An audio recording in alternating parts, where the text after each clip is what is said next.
Hello, hello, hello. You're tuning into another episode of The Wunderkind Show. Today's topic, reality versus expectation.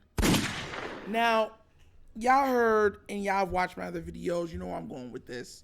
It's pretty obvious. The last episode we had talked about people like Mike Florio already condemning the achievement of the contract of one named Lamar Jackson. And there's something else that's been going on as soon as the Ravens paid this young man and as soon as they drafted Zay Flowers. And that word is expectation. And I laugh. I swear on everything I laughed when I started hearing people say, well, now the Ravens have expectations to win. There's no excuses for Lamar Jackson. He has no excuses. Here's my thing. I'm going to be real. What excuses has there been on your guys' side? And when I say you guys, I mean the media. Lamar Jackson, the only blemish on his already fantastic career is his playoff record.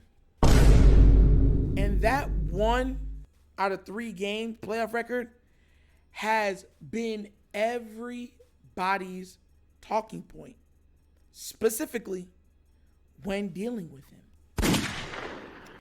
And look, the reason why this is called reality versus expectation, because the reality of it is that you've never gave Lamar Jackson an excuse. You've never really given him the benefit of the doubt.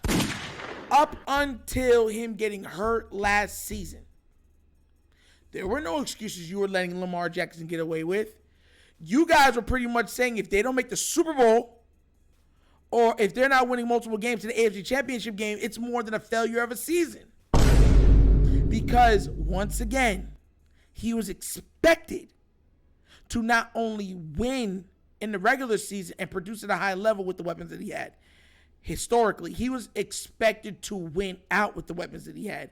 And here's my problem with everything. Because I'm going to preface this. Does Lamar Jackson have to play better in the playoffs? Yes. So you can't say that no. He would say it himself. Lamar has to be better. Now, the games where he should have been better in, I only count 2. The other 2, come on now. But he has to be better. And I expect him to be better because he is Lamar Jackson. So that's one. But here's number 2. They lamented that the Ravens have never had a Pro Bowler or an All-Pro receiver on this team. Historically, it's never happened. And I brought this up before. And the funny thing about it is, even now with Zay Flowers, even now with Bateman, we are projecting. You understand where I'm coming from? There is no guarantee that those guys turn out and be the players that we're hoping they'll be. We hope they'll turn into those players. We hope they'll be all pros.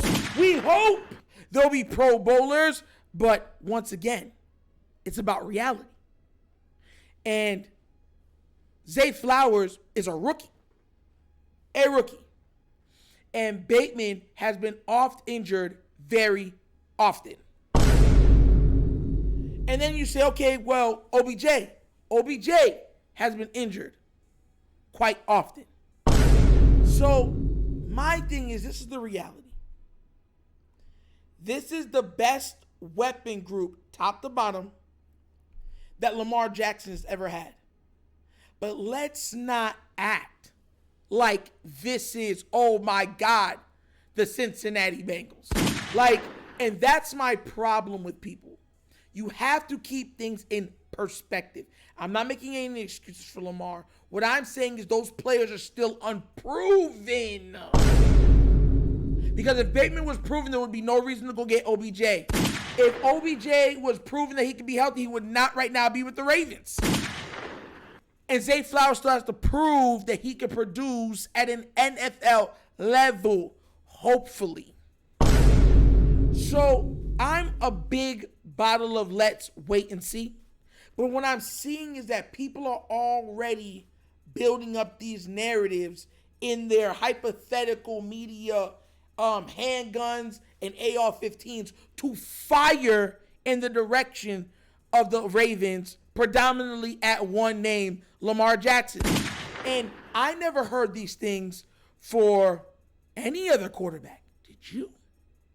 Did you hear that now that Josh Allen got money, he has to produce and win the Super Bowl? No, I never heard that. Did you hear that? Well, even with Jalen Hurts, that he has to produce a Super Bowl? No, I didn't hear that. Are you hearing that? The Chargers have to be proverbial favorites every year for Herbert to get the bag? No. I'm not hearing that. So this is my problem with what they're doing, because the story has changed fundamentally, because the Ravens have done stuff outside of their comfort zone, and I give them credit for it, right? But once again, these players are still unproven. We're hoping that they can succeed. I'm praying to God that they succeed. My God. And we still don't know what the Ravens are going to do with D-Hop, because it's still a chance that they might get D-Hop. So there's still that too. Now here's the thing. Here's the crux. Let me speak to everybody when I'm speaking. If the Ravens get D-Hop, then there's no excuses. Then there's like, come on. You got D-Hop, OBJ, Bateman, young Zay Flowers, yeah. Because D-Hop is proven. If he's anything, he's proven. So, because they don't, you get where I'm coming from? So that's where I'm at with this whole situation. I'm trying to remain even keel because I'm happy. Like, I'm actually joyous as a Raven fan right now. You even hear my voice. I lost some of my voice from the signing of Lamar. But to keep it in context, Lamar should have been signed. This shouldn't have been I'm leaving Baltimore and we don't know if we're going to have a QB in Baltimore anymore. Or we don't know if Tyler Huntley is going to be QB1 in Baltimore. You get where I'm coming from? This is what it means to keep things in context. Now, I hope these guys turn out to be like gangbusters. I heard people saying that Zay Flowers remind them of Steve Smith Sr. and AB. I hope he becomes them times 2. Why? Because it gives the Ravens the best chance of winning. I hope OBJ regains all of his health and his ability to stay healthy throughout an entire season. Why? Because it helps the Ravens win a championship. I hope Bateman turns into the receiver that he thinks himself to be and what I'm hoping he could be. Why? Because it helps the Ravens get and win a Super Bowl. These are the things that go along. For all of the offensive help that Joe Burrow has, he hasn't won a Super Bowl. For the help that Josh Allen has had, he hasn't won a Super Bowl. For all the adulation that Justin Herbert receives, he hasn't won a Super Bowl.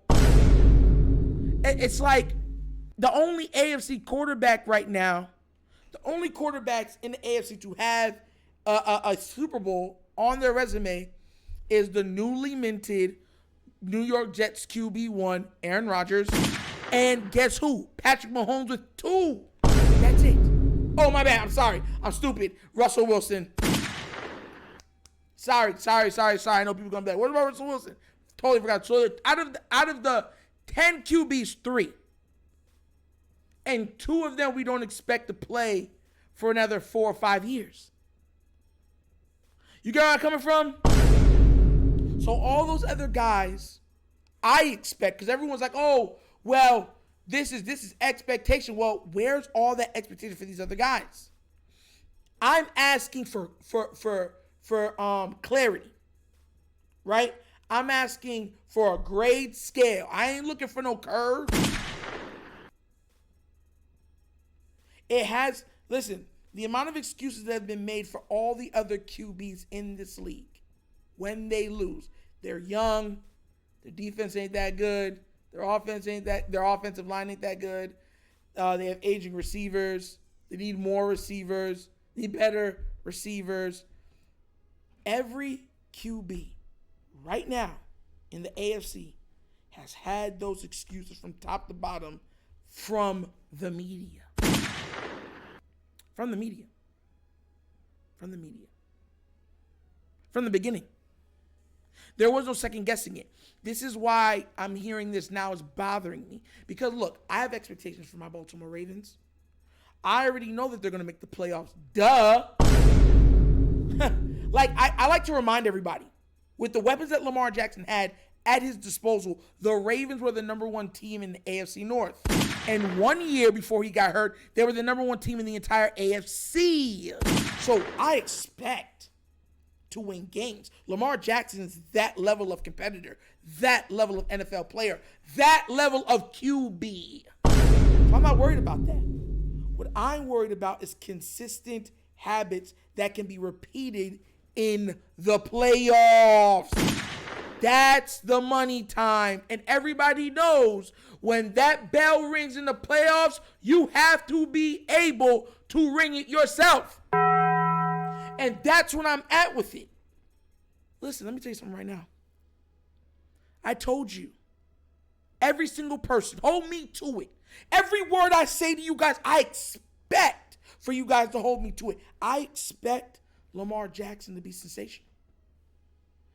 I expect him to be a top 5 QB in this league at the bare minimum because I have him number 2. I expect the Ravens to be able to make some noise in the playoffs. I am hoping that they can. And that's where I'm at when it comes to this team. Listen, at the same time, we still have Harbaugh, who can at times do foolish stuff on the field. We have a newly minted OC, right, who we're hoping can transform the offense. We've given up some defensive pieces with Juice Man and Calais Campbell, and it's already been proven when Calais Campbell's been out of the lineup, we have trouble stopping the run. So we're scrambling to see how well the defense can play next year. Them being a great defense is not set in stone by no measurement or no statistic right now. And we don't know, and we're hoping, but we don't know what these receivers are going to be. Because just like EDC himself lamented, they have missed a lot of times on receivers in the draft. But it doesn't mean they're going to stop trying. I get it. Truthfully, I wanted a veteran. But I'm not mad at it because of what so far this offseason has looked like. It's looking like the Ravens are stepping outside of their comfort zone. And I give kudos where kudos is needed. So for everybody that's just hoping or building up the Ravens for a spectacular fail, we already see what you're trying to do because you guys have used narratives as weapons against the Ravens and against Lamar Jackson for the entirety of his career. So we already see what you're doing. But no matter what you guys say, no matter how much you guys start heaping on expectations, none of you can steal our joy. Because right now, Raven fans are actually having joy. We're actually having fun.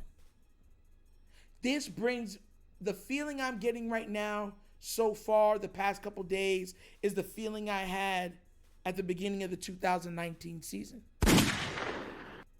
Matter of fact, I'll even go further. The off season of 2018 going into 2019 because I had big expectations for Lamar. I did. And he came out like gangbusters.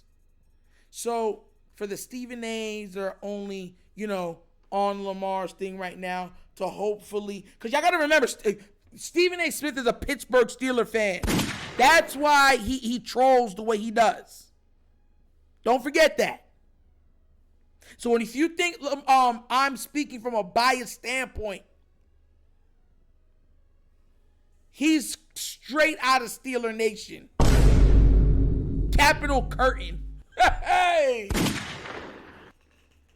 So let's see what happens. I'm really hoping that this team can take the next step with consistency that translates over to the playoffs. Because thus far, the biggest problems that we've had in the playoffs has been offensive line and pass catching. Those two things have been absolutely horrible for us in the playoffs. Absolutely horrible.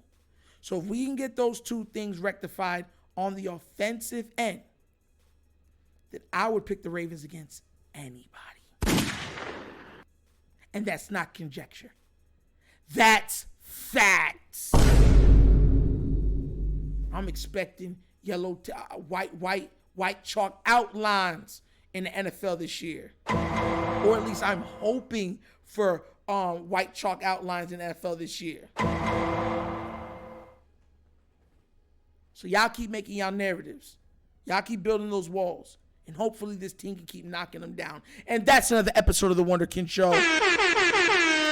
Thank you all for watching. Before we go any further, I want to say big kudos and thanks out to a couple people who have been donating to the channel. Oh my God. I just want to say thank you to Noah Kennedy for 1. I want to say thank you to Jay Baldy for 2. I want to say thank you to Rice or money sign Eugene, right? Also, for donating, Mr. Rice donating $25, 25 big ones to this platform. Thank you. And for Jay Baldy donating a big $20 to this platform. Thank you. And I want to thank Noah Kennedy for donating a huge $5 to this platform. Thank you. I keep saying, we're building something, guys.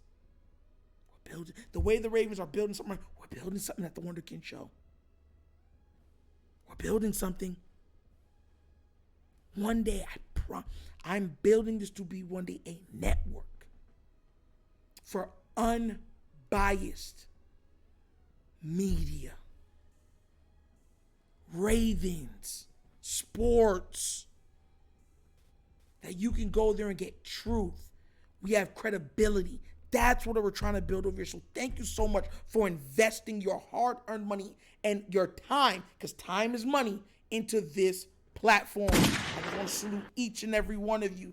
And for anybody else new to watch this, please do remember, like, subscribe, hit that notification bell, and leave a comment. I love the comments. There's even some people down there that disagree with me. Guess what? That's part of what it goes to. We're not blocking them. As long as you guys are respectful, we're not blocking you. We can have great conversations down there and have a battle of wits between each other. That's the respect that I want that this platform to stand for, okay?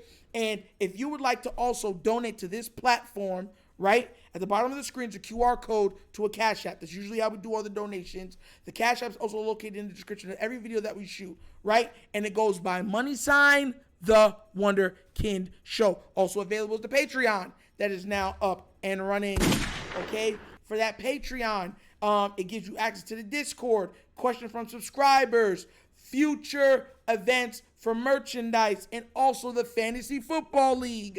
So go out there, become a patron. It helps the channel, helps us grow. So once again, this is the Wunderkind Show. This is your host Nitro signing off, and as always, you guys knows my slogan. Peace. Because I am out of here. Yeah!